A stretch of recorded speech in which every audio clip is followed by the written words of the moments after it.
isha gubku waxay ku taalaa magaalada Hargeysa gaar ahaan koonfurta magaalada Hargeysa waa meel loo dalxiis tago maalmaha ciida iyo jimcayaasha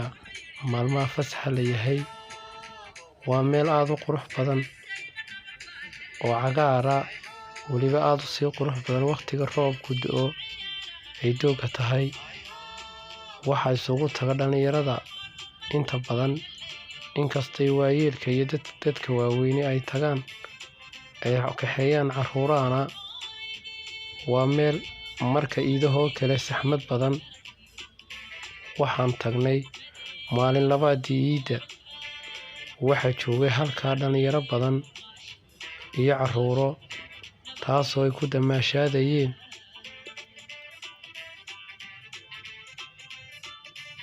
halka iyagana waxaan ku arkaynay dhalinyaro sawir ku gelaya taasoo uga faa'iideysanayaan meesha quruxda badan ee dooga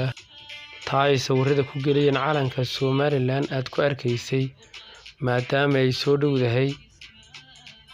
sanad guuradii 30aad ee 18 May ee Soomaaliland dhanka kalena waxa ka muuqata maadaama ay dadka faraha badan ay tagayaan meesha inay saxmad badan iyo baabuurta ay leedahay annaga oo markii dambe aan soo baxnay ay nagu xidhantay meeshu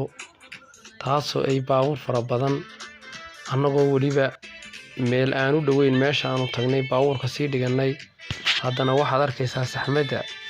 iyo dadka faraha badan ee u soo baxay meesha magaalooyinka Soomaalida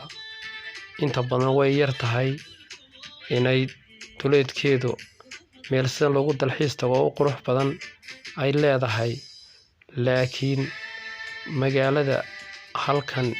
waa Hargeysa daawada waad ku maasantay daawashada muuqaalka haddii aad channelka ku cusubtay subscribe saar haddii aad ka mid tahay asxaabtayda page-kayga Facebook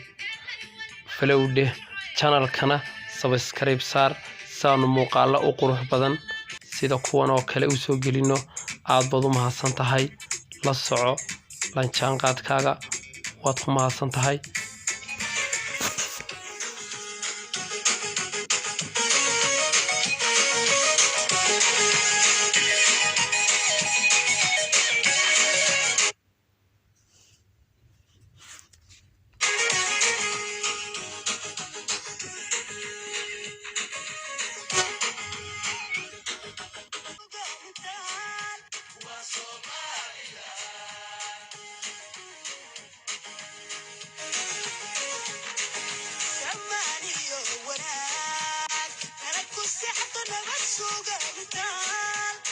Somaliland